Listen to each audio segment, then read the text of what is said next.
Singkong atau bahasa latinnya Manihot utilissima sering juga disebut sebagai ubi kayu atau ketela pohon. Merupakan tanaman yang mudah kita jumpai di daerah-daerah di tanah air. Dengan kandungan karbohidrat yang tinggi, 25-30%, singkong sangat cocok sebagai bahan pembuat energi alternatif. Potensi tanaman singkong di Indonesia cukup besar. Maka tak heran jika Imam Effendi 32 tahun, petani desa Sidorejo, Kecamatan Sawahan, Kabupaten Nganjuk, memilih singkong sebagai bahan baku utama etanol. Proses pembuatan singkong menjadi BBM alternatif atau bioetanol tidaklah rumit.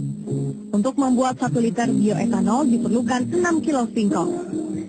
Setelah singkong dikupas kulitnya dan dipotong kecil-kecil, kemudian dimasak hingga singkong melunak. Selanjutnya dicampur dengan ragi tape dan dikeringkan hingga kadar air maksimal 16%. Singkong yang sudah berubah seperti gaplek atau tape lalu dimasukkan ke dalam tangki stainless steel berkapasitas 120 liter.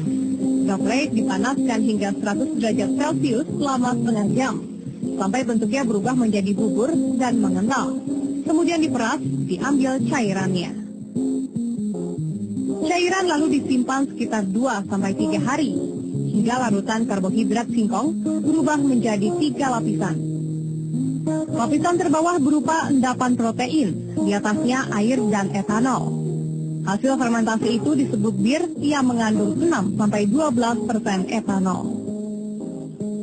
Karena etanol masih bercampur air, untuk memisahkannya diperlukan destilasi atau penyulingan dengan menggunakan 2 tabung.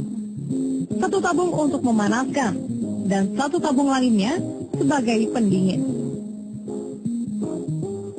Campuran air dan etanol dipanaskan pada suhu 78 derajat Celcius atau setara titik didih etanol. Pada suhu itu, etanol lebih dulu menguap ketimbang air yang bertitik didih 100 derajat Celcius. Jika bioetanol yang dihasilkan berkadar 95%, maka sudah mampu menggerakkan mesin motor, namun masih harus dicampur bensin. Komposisinya 50% bensin dan 50% etanol. Namun jika hasil fermentasi dan penyulingan etanol mencapai 99%, maka bisa langsung digunakan sebagai pengganti bensin sepenuhnya. Menurut Imam Effendi, ia sengaja memilih ketela pohon sebagai bahan baku pengganti BBM, karena singkong banyak dijumpai di sekitar rumahnya, dan harganya sangat murah. Di proses pembuatan BBM dari bahan baku dasar singkong. Kenapa memilih singkong, Pak? Karena singkong untuk di Kecamatan Sawahan, khususnya di daerah wilayah Kabupaten Nganjuk, sangat melimpah sekali. Maka dari itu sangat optimal untuk dijadikan sebagai BBM atau bahan bakar minyak. Dalam 7-15 hari, bapak 1 anak ini mampu menghasilkan sebanyak 200 liter bioetanol dari bahan baku 1,2 ton singkong.